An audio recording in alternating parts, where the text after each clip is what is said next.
Well, Barack Obama's campaign says Palin did not stop the bridge to nowhere and claims she and McCain will say or do anything to make people believe they can change something besides the person sitting in the Oval Office. Carl Cameron with the news live in Lee's Summit, Missouri. A lot of back and forth. I've already gotten emails from the McCain campaign today over this bridge to nowhere thing. Carl, straighten that out for us.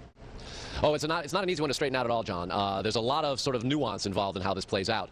Back when Sarah Palin was the mayor of Wasilla in Alaska, and the bridge was beginning to be the buzz of congressional spending, she spoke very favorably about it. When she was a candidate for governor, she said that there needed to be a link between Ketchikan, the city in Alaska, and a tiny little island, Gravina Island, which had about 50 residents and an airport. She said that it needed to be a link, but the political winds began to turn. This $400 million congressional project, dubbed the Bridge to Nowhere, became unpopular. The political rhetoric, the din rose, and as it did, it became clear that the federal government was not going to send all of the money for it, and with that change, so too did change Sarah Palin's rhetoric. And ultimately, as a candidate for governor, she began to say that she didn't want Alaska badmouth, but it was clear that the federal government was going to come through with the money, so it was time to as it did, it became clear that the federal government was not going to send all of the money for it, and with that want Alaska badmouth, but it was clear that the federal government was going to come through with the money, so it was time to look elsewhere. She did continue to say that there should be some sort of an access, and that is why the Democrats have called this ad a lie. They've used the L word, John.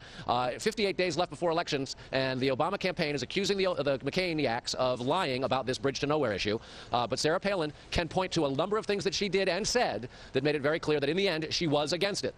You can't dispute that. She ultimately told legislators in Alaska it's not coming, but there was a time before she was governor as a candidate where she spoke favorably about it. Now, she didn't ask for the bridge, nor did she ask for the money. It's very important to understand in earmark discussions, John, governors and state officials don't ask for federal money. That's done by senators and congressmen. So when people say Sarah Palin asked for earmark money or pork, it's just inaccurate. It's done by members of Congress.